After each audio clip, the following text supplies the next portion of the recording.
को नव वर्ष की बधाई हो।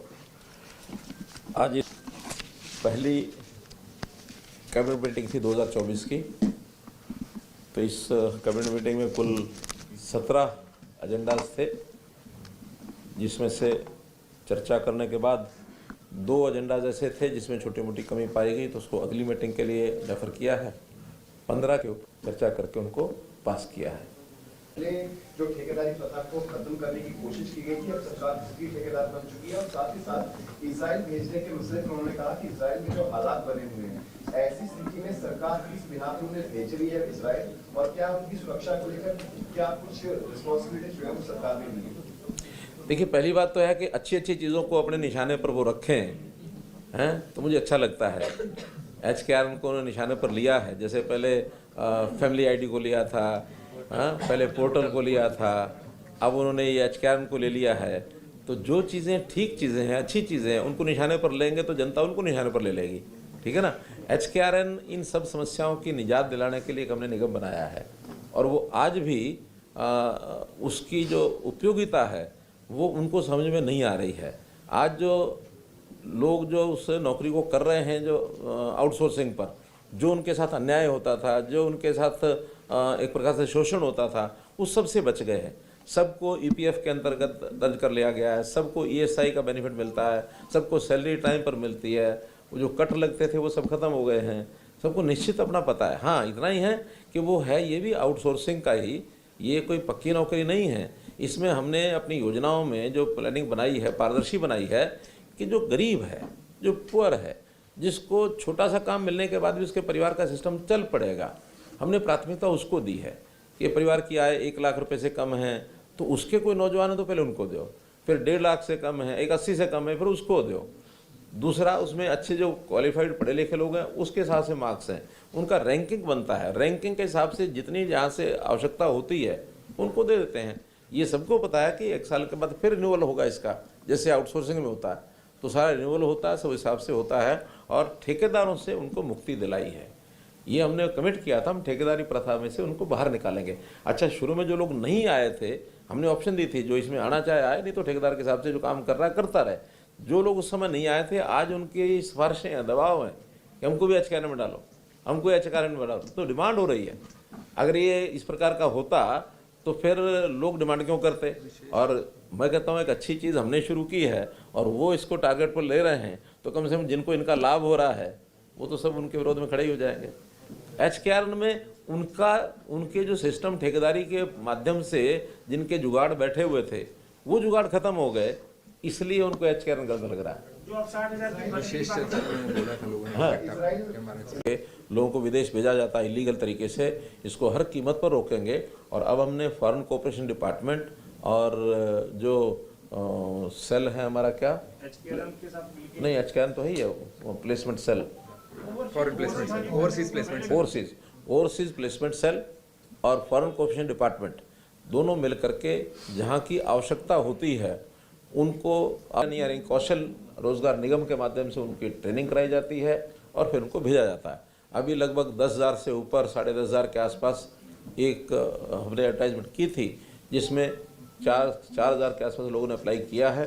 उनकी सबकी ट्रेनिंग होगी रोहतक MDU यूनिवर्सिटी के अंदर, और वहाँ जो इजराइल के लोगों की खास करके डिमांड थी, जो ट्रेनिंग करवानी है उसमें इजराइल के लोगों का भी उस एग्रीमेंट के अंदर हमने उनको साथ लिया है, और वो ट्रेनिंग करा करके फिर उनको इजराइल, जो लोग जाना चाह रहे हैं उनको इजराइल भेजा जाएगा।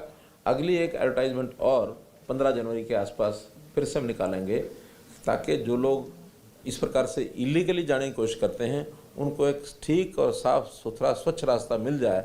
विदेश जाना कोई मना नहीं है, और आखिर वहाँ जाकर के नौकरी करें या वहाँ जाकर के व्यवसाय करके अपना कोई फॉरेन एक्सचेंज भी कंट्रीब्यूट करते हैं, देश कहते हैं कि जो संभव है करना वो ज़रूर करेंगे, जो संभव नहीं है वो करना ठीक नहीं है। अब ये ठीक बात है कि गेस्ट टीचर्स को पिछले चुनाव यानी 2014 से पहले, 10 साल पहले, जब एक मांग रखी थी कि हमारी सिक्योरिटी कुछ हो, उस सिक्योरिटी के नाते एक स्पेशल बिल ला करके गेस्ट टीचर को इनकी 58 साल तक की नौकरी ये पक्की कर दी थी। अब उनका कहना है कि रेगुलर किया जाए। रेगुलर करने का प्रावधान अभी कहीं है नहीं, क्योंकि रेगुलेशन पॉलिसी जो 2014 की भी बनी थी हाई कोर्ट ने उसको रिजेक्ट किया था कि 2014 की पॉलिसी 2011 की माने की थी। 2011 की पॉलिसी के हिसाब से अगर कोई रेगुलर करने की किसी की स्थिति हो, हम पहले भी किए हैं, आगे भी करेंगे, लेकिन 11 के बाद 14 को स्पेशली हाईकोर्ट ने कहा था कि आगे किसी प्रकार की कोई रेगुलेशन पॉलिसी स्टेट नहीं लाएगी, क्योंकि इसको बैक एंट्री माना गया है।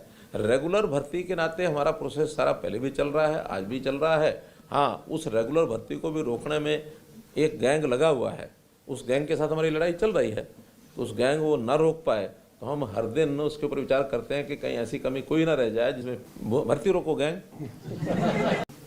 ग्रामीण चौकीदार इनके लिए वैसे तो कुछ घोषणाएं कर दी थी, हमने लागू कर दी थी, और उसमें मुख्य रूप से उनकी जो मंथली ऑनरेरियम 7,000 रुपये से 11,000 रुपया ये महीने का कर दिया हमने, पहले से लागू हो गया है।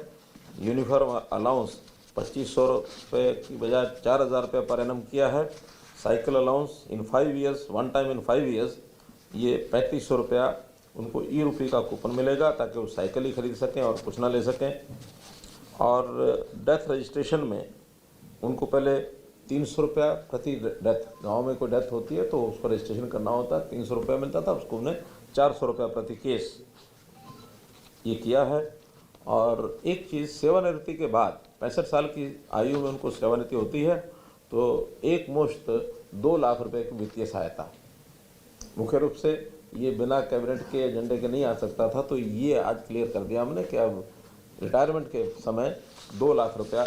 एक विषय वैसे तो उसका निर्णय पहले कर लिया था, आपको बता भी दिया होगा कि फिर भी आज कैबिनेट में फॉर्मली उसको क्लियर किया गया है कि ग्रामीण परिवारों के जो बिजली के जो पानी के बिल थे, वर्षों से पेंडिंग थे, डिफ़ॉल्ट अमाउंट काफ़ी बड़ी हो गई थी, और 2013-14 में कभी टैंकियाँ बांटी गई थी, उन टैंकियों के हिसाब से उसी समय लागू किया था कि 20 रुपये महीना उनका पानी का बिल रहेगा।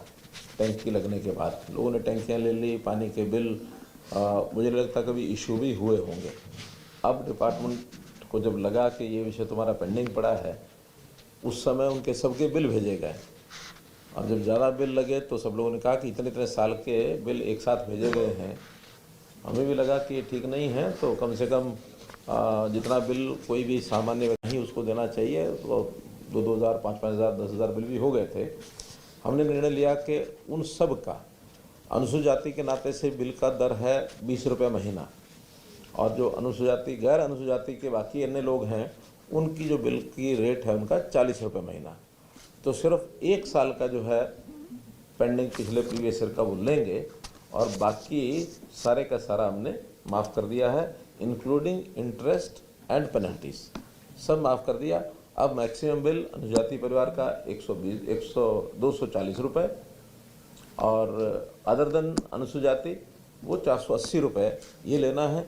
वो भी अगर एक साथ कोई दे देगा तो ठीक है, एक साथ नहीं देंगे तो अगले 1 साल में उसकी किस्तों में, यानी हर महीने 2 महीने का बिल आएगा 1 साल तक, ताकि उस 1 साल के बाद फिर वो समाप्त हो जाएगा। इसके कारण से कुल है अर्थात 375 करोड़ रुपया ये माफ़ किया है ऐसे सब गरीब परिवारों के लिए।